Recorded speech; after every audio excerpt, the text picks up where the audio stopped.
శ్రీకాంత్ ఒక నిమిషం హోల్డ్ లో ఉండండి. మంత్రి అంబటి రాంబాబు గారు మనతో పాటు లైవ్ లో జాయిన్ అవుతున్నారు. రాంబాబు గారు నమస్తే అండి.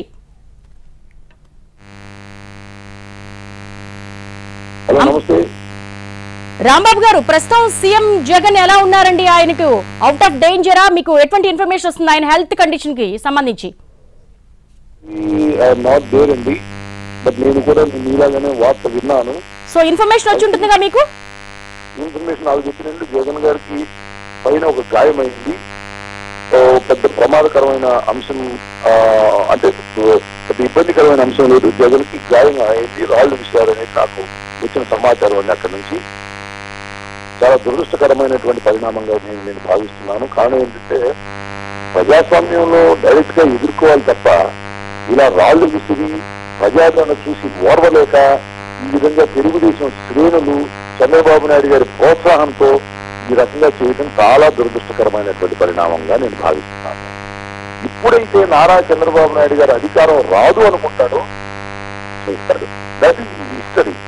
ఈ రోజు కూడా జగన్మోహన్ రెడ్డి గారు బస్సు యాత్ర ప్రారంభమైన తర్వాత ఆయనకు వస్తున్నటువంటి ప్రజాదరణ చూడలేక సహించలేక మళ్ళా తిరిగి అధికారంలోకి రాము అని అర్థమైపోయిన తర్వాత జగన్మోహన్ రెడ్డి గారి మీద దాడులు చేసే కార్యక్రమాన్ని నారా చంద్రబాబు నాయుడు గారు, లోకేష్ గారు కుట్ర చేసి చేస్తున్నటువంటి అంశంగా నేను విశ్వసిస్తున్నాను. రాబోయే కాలంలో మీకు చాలా స్పష్టంగా అర్థమవుతుంది చంద్రబాబు నాయుడు నేచర్ ఎలా ఉంటుంది. ఇప్పుడైతే అధికారం రాదో హింసను ప్రోత్సహిస్తాడు, అధికారం కోసం హింసను ప్రోత్సహిస్తాడు. ఈ ఒక్కసారి వెనక్కి వెళ్ళి చూసినట్టయితే ఆయన చరిత్రంత అలాగే ఉంది.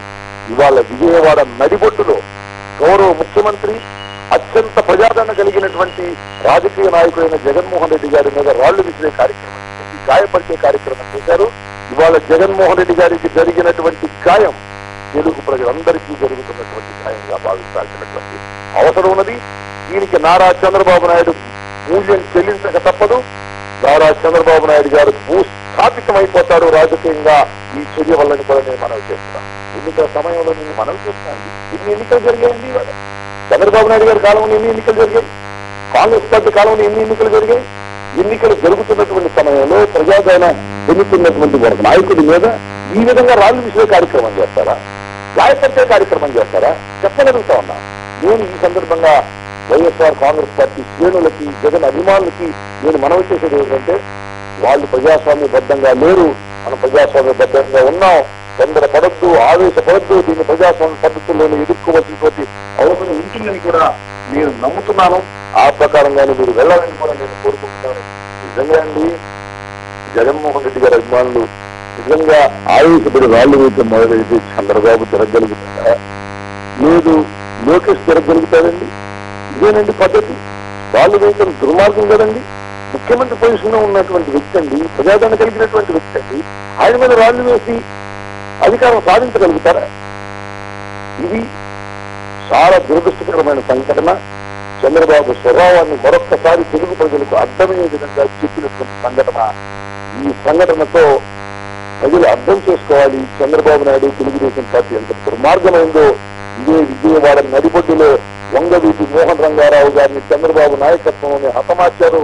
నిన్నగాక మొన్న ముద్దగడ పద్మనాభం గారిని ఉద్యమం చేస్తుంటే ఆయన హింసించే కార్యక్రమం చేశారు, కొట్టించే కార్యక్రమం చేశారు, బాధ్యతలను అవమానించే కార్యక్రమం చేశారు.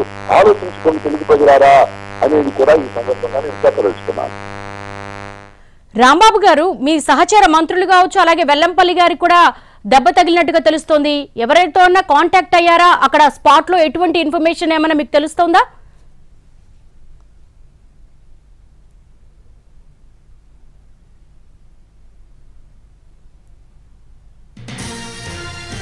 రాంబాబు గారు